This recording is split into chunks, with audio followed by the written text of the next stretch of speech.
దీన్ని తిన్నాక మీ ఫేవరెట్ వంటకాల లిస్టులో నేను ఉన్నా అంటూ వస్తుంది. అంతేకాకుండా మీ ఇంట్లో ఒక్కసారి దీన్ని తయారు చేసినారంటే మీ ఇంట్లో వాళ్ళు ఇంకా దీన్ని ఫేవరెట్ అయిపోతారు. చాలా బాగుంటుంది. ఇంకా మన ఆరోగ్యానికి ఇంకా చాలా మేలు చేస్తుంది. ఎలా అంటే మలబద్ధకం ఉన్న వారికి లేదంటే ఆడవారికి నెలసరి వచ్చినప్పుడు కడుపులో నొప్పి వస్తుంది కదా, అలాంటి వారు ఇలాంటి టిఫిన్స్ వారంలో ఒక 2-3 సార్లు తిన్నామంటే మన ఆరోగ్యానికి ఇంకా చాలా మంచిదన్నమాట. కడుపు నొప్పి ఇంకా తగ్గుతుంది. అలాగే మలబద్ధకానికి ఇంకా చెక్ పెట్టవచ్చు అన్నమాట.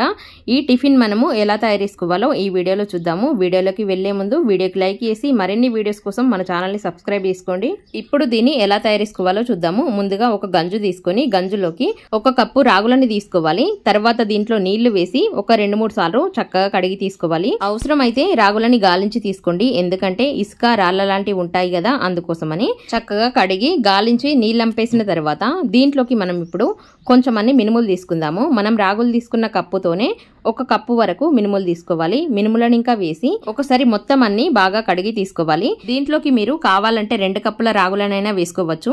నేను ఇక్కడ 1 కప్పు రాగులు 1 కప్పు మినుములు తీసుకుంటున్నా. మొత్తం అంతా చక్కగా కడిగిన తర్వాత రాగులు మినుములు మునిగేంత వరకు నీళ్లు వేసి ఒక నైట్ మొత్తం అంతా నానబెట్టి తీసుకోవాలి. ఒక రాత్రి మొత్తం అంతా అలాగా వదిలేసినామంటే రాగులు మినుములు చక్కగా నానుతాయి. చూడండి, ఇక్కడ ఒక నైట్ తర్వాత రాగులు మినుములు చక్కగా నానే కదా. ఇప్పుడు దీంట్లో ఉన్న నీళ్లు మొత్తం అన్ని వంపేసుకోవాలి. నీళ్లు వంపేసి మరి కొంచెం అన్ని నీళ్లు వేసి మరొకసారి శుభ్రంగా కడిగిన తర్వాత ఇప్పుడు మనము మిక్సీ గిన్నె తీసుకుందాము. మిక్సీ గిన్నెలోకి రాగులని కొంచెం కొంచెంగా తీసుకుంటూ దీంట్లోకి కొంచెం అన్ని నీళ్లు వేసి మెత్తగా అయ్యేంత వరకు మిక్సీ పట్టి తీసుకోవాలి. నీళ్లు ఎక్కువగా వేయకండి, కొంచెం వేస్తే సరిపోతుంది. ఈ పిండి మనము దోశ పిండి ఎలాగైతే ఉంటుందో సేమ్ అలాగే మిక్సీ పట్టి తీసుకోవాలి. సగం రాగులని మిక్సీ పట్టిన తర్వాత మిగతా సగంలో కొంచెం అన్ని ఎల్లిపాయలు వేసుకోవాలి. అలాగే ఒక 2 పచ్చిమిరపకాయలను ఇంకా కట్ చేసి వేసుకోవాలి.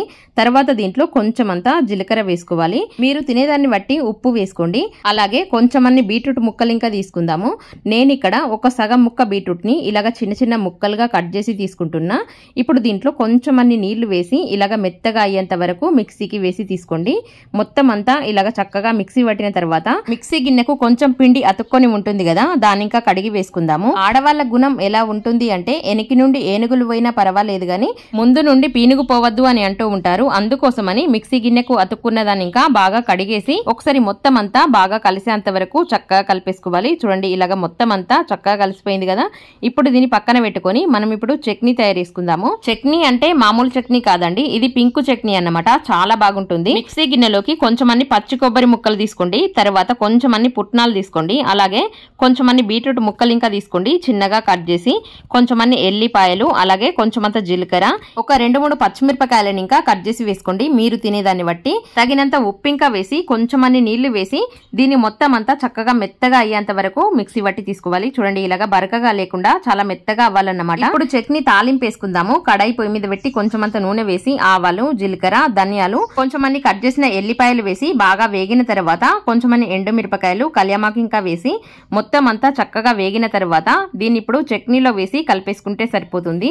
చక్కగా మనకి ఇప్పుడు పింక్ చట్నీ తయారైందనమాట. చాలా టేస్టీగా ఉంటుంది. ఒకసారి ఖచ్చితంగా ట్రై చేయండి. ఇప్పుడు మనము పెనం తీసుకొని దోశ వేసుకుందాము. ఈ పిండి పులిసే అవసరం లేకుండా ఇలాగే వేసుకోవచ్చు.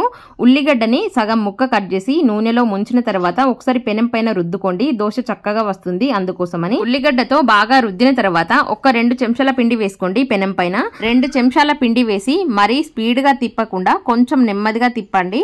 నేను ఇక్కడ వీడియో కాస్త స్పీడ్ చేసి చూపిస్తున్నా, అందుకోసమని. స్పీడ్ గా తింపితే మనం తింపేదానితోని పిండి పైకి లేసి వస్తుంది. అందుకోసమని కాస్త నెమ్మదిగా తిప్పాలి. ఈ టిప్ పాటిస్తే మీకు దోశ పర్ఫెక్ట్ గా వస్తుంది. అందుకోసమని ఇలాగ తయారు చేసుకోండి. దోశ వేసిన వెంటనే ఆయిల్ అప్లై చేయకుండా సగం వేగిన తర్వాత ఆయిల్ అప్లై చేసుకోండి. అప్పుడే దోశ చక్కగా వేగుతుంది. ఇక్కడ చూడండి దోశలు ఎంత చక్కగా వేగినాయో. నేను ఇక్కడ దోశలని కాస్త క్రిస్పీగా అయ్యేంత వరకు వేపి తీసుకున్నా. మీరు కావాలంటే మెత్తగా అయినా చేసి తీసుకోవచ్చు. మెత్తగా కావాలంటే కొంచెం హై ఫ్లేమ్ లో కాల్చుకోండి. ఇలాగ క్రిస్పీగా కావాలంటే కొంచెం లో ఫ్లేమ్ లో కాల్చుకున్నారంటే క్రిస్పీగా వస్తాయి. చాలా బాగుంటాయి. ఎంతో ఈజీగా తయారవుతాయి. ఆరోగ్యానికి అయితే చాలా మంచిదన్నమాట. ఈ వీడియో మీకు నచ్చినట్టయితే వీడియోకి లైక్ చేసి మరిన్ని వీడియోస్ కోసం మన ఛానల్ ని సబ్స్క్రైబ్ చేసుకోండి. మన ఛానల్ పేరు ఏకే సరితా కుక్స్. నేను పెట్టే ప్రతి వీడియో మీకు నోటిఫికేషన్ గా రావాలంటే గంట సింబల్ ని ప్రెస్ చేయండి. ఈ వీడియోపై మీ అభిప్రాయాన్ని ఒక చిన్న కామెంట్ చేసి నాకు తెలియజేయగలరు. నా వీడియో చూస్తున్న వాళ్ళందరికీ ధన్యవాదాలు.